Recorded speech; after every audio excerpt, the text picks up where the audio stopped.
Hi friends, আশা করি আপনারা প্রত্যেকে ভালো আছেন, সুস্থ আছেন। বন্ধুরা, আমি আগের ভিডিওতে আপনাদেরকে বলেছি যে ডেস্কটপ কম্পিউটারে কিভাবে গ্রাফিক্স কার্ড লাগাতে হয় সেটা স্টেপ বাই স্টেপ আমি একটা ভিডিওতে দেখিয়ে দেব। তো আজকে এই ভিডিওতে আপনাদেরকে দেখাবো গ্রাফিক্স কার্ড কিভাবে স্টেপ বাই স্টেপ ডেস্কটপ কম্পিউটারে লাগাতে হয়।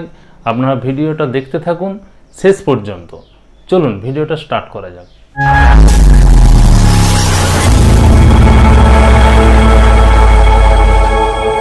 তো হাই ফ্রেন্ডস, আমি ডেস্কটপ কম্পিউটারটা আপনাদের সামনে টেবিলে নিয়ে চলে এসেছি। দেখতে পাচ্ছেন এই ডেস্কটপ কম্পিউটারটার মধ্যেই আজকে গ্রাফিক্স কার্ডটা আপনাদেরকে লাগানো দেখাবো স্টেপ বাই স্টেপ।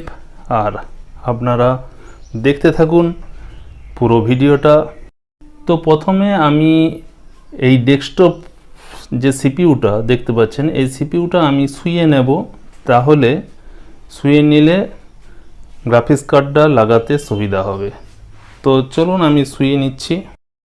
তো দেখতে পাচ্ছেন ফাইনালি আমি এটাকে এইভাবে শুইয়ে নিয়েছি। এরপর যেটা করব, দেখতে পাচ্ছেন এইখানে দুটো স্ক্রু আছে, এই স্ক্রুগুলো আমি খুলে নেব।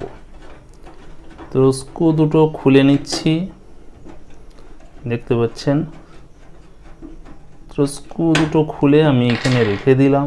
এবার এটাকে খুলে নিলাম, দেখতে পাচ্ছেন। তো বন্ধুরা, এটা আমি এই সাইডে রেখে দিলাম।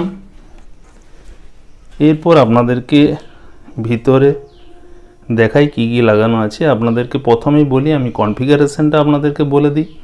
এখানে কিন্তু কনফিগারেশনটা খুবই জরুরি, কারণ আপনাদেরকে আমি আগেই বলেছি যে আমি যে গ্রাফিক্স কার্ডটা লাগাবো সেটা কিন্তু খুব লো এন্ডের মাদারবোর্ড এর জন্য।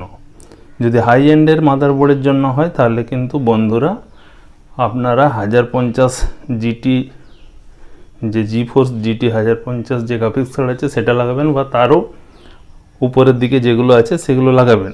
তো আমি এইখানে এইটাতে যে কনফিগারেশন আছে সেটা আমি আপনাদেরকে বলে দিই। এখানে কোর টুডুও প্রসেসর আছে, আর G41D3 মাদারবোর্ড আছে। এখানে এসএসডি লাগানো আছে, দেখতে পাচ্ছেন। এখানে এসএসডি লাগানো আছে 240 জিবি, আর এখানে DDR3 র্যাম দুটো স্লটে লাগানো আছে 2 জিবি করে 4 জিবি। আর এখানে সেরকম কিছুই নেই, এটাই দেখতে পাচ্ছেন। এবার বলি প্রথমে যে আপনাদের এখানে দেখুন